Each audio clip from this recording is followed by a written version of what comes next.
তোমরা ইফতার একটু তাড়াতাড়ি করবা আর সাহারি একটু দেরি করে করবা, যেন শারীরিক শক্তিটা ভালো থাকে। হাদিসে আসছে, ইন্নাল্লাহা ওয়া মালাইকাতাহু ইউসাল্লুনা আলাল মুতাসাহহিরিন। যারা সাহরি খায় তাদের উপর আল্লাহ রহমত নাযিল করেন। ফেরেশতারা তাদের জন্য আল্লাহর কাছে দোয়া করে, আল্লাহ যারা সাহরি খাইতে এখন সাহরি খাবে তাদেরকে আপনি মাফ করেন, তাদেরকে মাফ করেন, তাদেরকে মাফ করেন। সাহরি খাওয়ার পর রোজা শুরু হয়ে গেল আপনার একটু পরে, মানে সাহরির সময় শেষ হলে আপনার রোজা শুরু হয়ে যাবে। এখানে একটা বিষয় মনে রাখবেন, সাহরি খাওয়ার পর যদি দেখেন এখনো আধা ঘন্টা সময় আছে, ওই সময় তাহাজ্জুদ করতে পারবেন।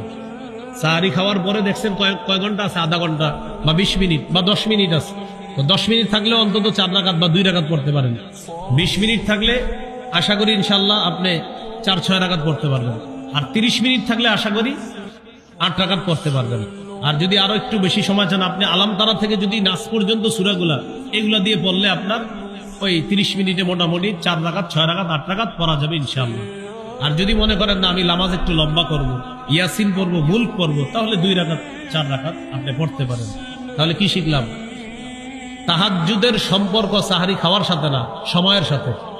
সময় যতক্ষণ আছে তাহাজ্জুদ পড়া যাবে, কারণ আপনি আগেও খাইতে পারেন, পরেও খাইতে পারেন, সেটা আপনার ইচ্ছা। আল্লাহ আমাদেরকে কথাগুলা গুরুত্ব সহকারে বুঝে মনে রেখে আমল করার তৌফিক দান।